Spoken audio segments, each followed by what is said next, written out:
Okay, so draft booster pack number 2 from these 2 pack opening back-to-back videos. So this is Wilds of Eldraine again. So as I did before, let's have a look at this. We'll leave it zoomed out so we can see the full card. I'll go through every single card. Well, these are just as tricky to open as I remember them. Yeah, we'll go through the full card and make sure we go from common through the rares. So lowest rarity first, looking at the cards, and then we'll zoom in a bit closer and yeah, have a look at the artwork. Okay, see if I can keep this relatively straight. So that is Rat Out, so single black instant, up to 1 target creature gets -1/-1 until end of turn. You create a 1/1 black rat creature token with this creature can't block.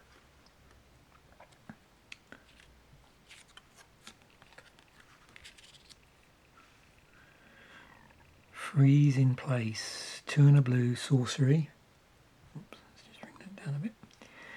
Tap target creature an opponent controls and put 3 stun counters on it. Scry 2. And a reminder here about the stun counter, so if a permanent with a stun counter would become untapped, remove 1 from it instead. We've got Sweet Tooth Witch, 2 and a black, creature, human or warlock.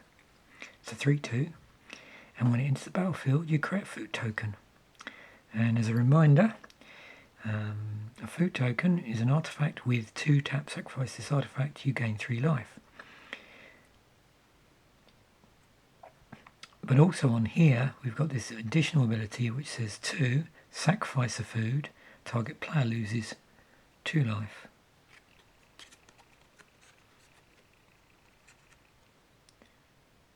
So yeah, it's interesting, isn't it? So with the food, the token itself, you sack it, you gain 3 life. 2, tap it, sack it, gain 3 life. But there's also this other thing of being able to sacrifice the food and making a player lose 2 life. Right. Very flavourful.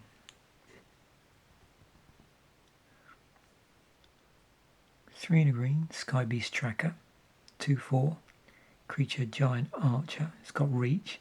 Whenever you cast a spell with mana value 5 or greater, create a food token. And we've seen already what a food token is.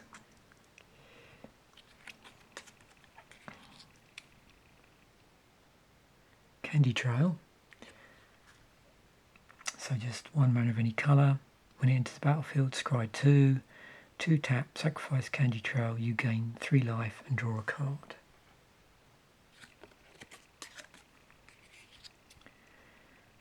Frantic Firebolt. So it's a 2 and a red instant. Let's see what we get for this burn spell. So it deals X damage to target creature, where X is 2 plus the number of cards in your graveyard that are instant cards, sorcery cards, and or have an adventure. Slumbering Keepguard, single white 1/1, creature human knight. When an enchantment enters the battlefield under your control, scry 1. 2 and a white, Slumbering Keepguard gets +1/+1 until end of turn for each enchantment you control.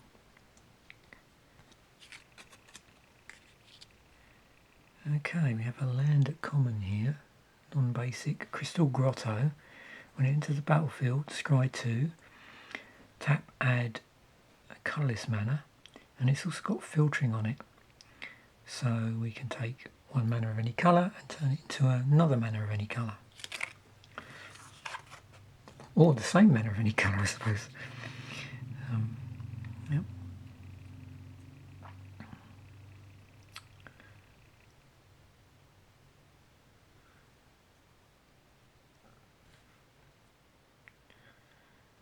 The Witch's Vanity, 1 and a black.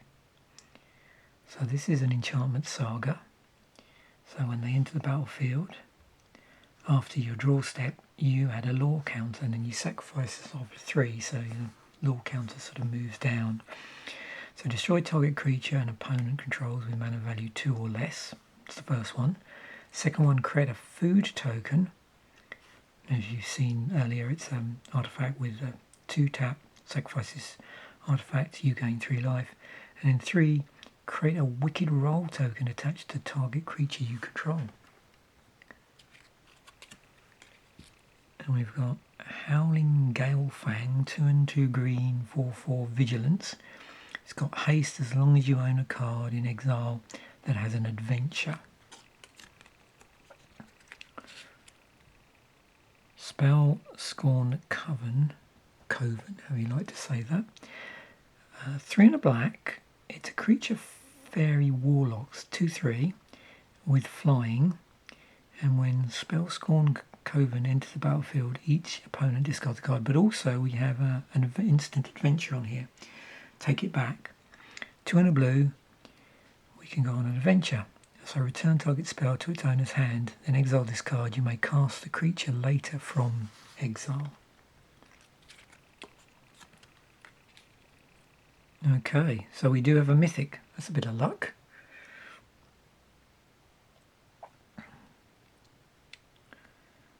Rowan, Scion of War, 1 black-red, legendary creature human wizard with menace. It's a 4/2. Tap. Spells you control this turn that are black and or red cost X less to cast, where X is the amount of life you lost this turn. Activate only as a sorcery.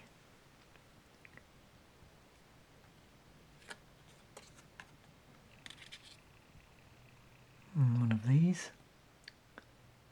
Nice alt art. So single blue curiosity, enchantment aura. Enchant creature. Whenever enchantment creature deals damage to an opponent, you may draw a card. Yeah, and I don't know if you spotted that. I just wanted to check myself before I mention anything, and of course this applies to the previous pack opening. The these are like a I suppose a subset, because they have a different set code on them, WOT instead of WOE. But we also have a foil, and it also is a legendary creature. It's that uncommon. I'll move this around in a moment so we can look a bit better at the foiling, but let's just have a look, see what it does. So, Charade of Numbing Depths, 2 white-blue, 2/3. When it enters the battlefield, tap target creature an opponent controls and put a stun counter on it. Okay, so another stun counter card. Whenever you tap 1 or more untapped creatures your opponent's control, draw a card. This ability triggers only once each turn. Okay, so let me just try and move this around a bit so we can catch the foiling. It's a bit of a dark card there, so yeah, it's not grey. That's not too bad there, look. Can you see it? Yep. It's almost tricky on camera. I think I've got it there. But that's cool. Stun EDH deck. Oh, nice island. And then we have a mouse. Isn't that nice? Oh, I do like that. Let's just zoom in on little mice. Little mice. Is that a blind mice? I think it might be. Right.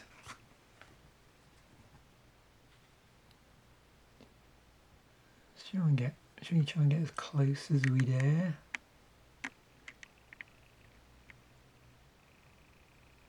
See how I do here? Yeah, no, it does one who does it. Maybe I should put the camera a little bit higher. Maybe do that.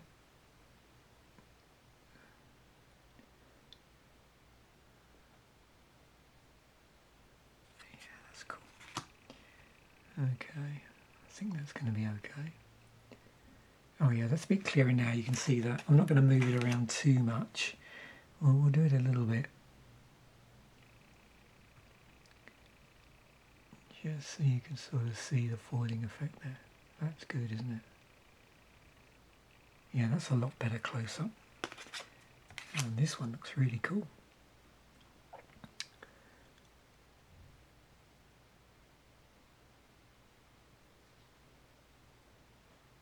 Interesting.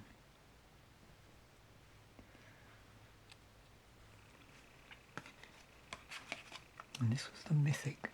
So we did well with these two packs, didn't we? We got out of the two packs, well, in the second one we got a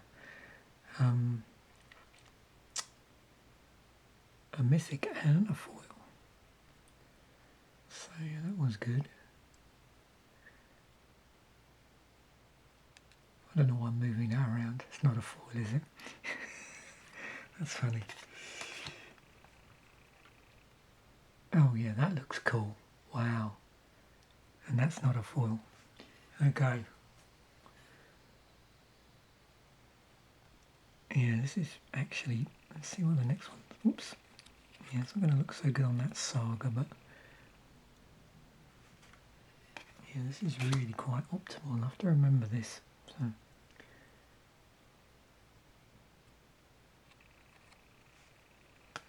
I'll just move this around so you can see it.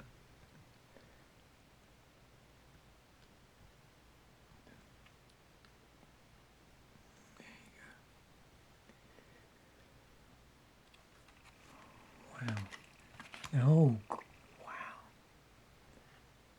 I'm actually getting yeah, tingles here looking at this. That is awesome. Oh my god, I've really missed doing these artwork videos, I forgot.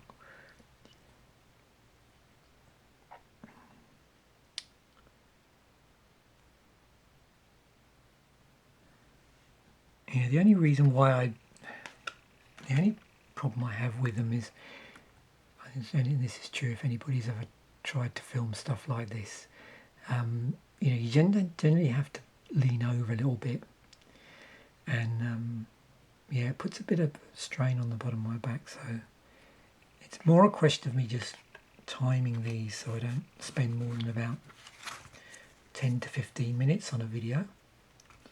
So definitely I think my limit is about 15 cards to go through both the cards and the artwork. So if I bear that in mind, I should be good going forward to maybe do, you know, artwork videos that look at less cards but still do the double pass like this.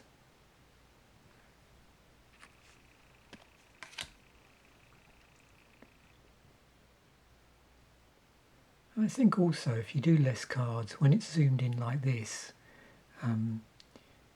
you're less likely to almost get like artwork overload. If I do a lot of cards, it can be quite overwhelming, I think. Just trying to take in all the detail. That's pretty cool.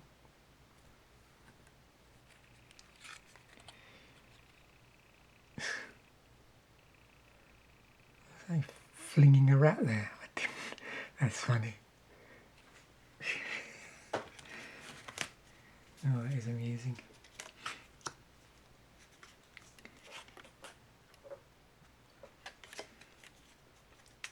So there we have it. And is in the contract I have to expose the full cheese board for a certain period of time at the end of the video. Part of the contract, unfortunately. Thanks once again for watching. Bye for now.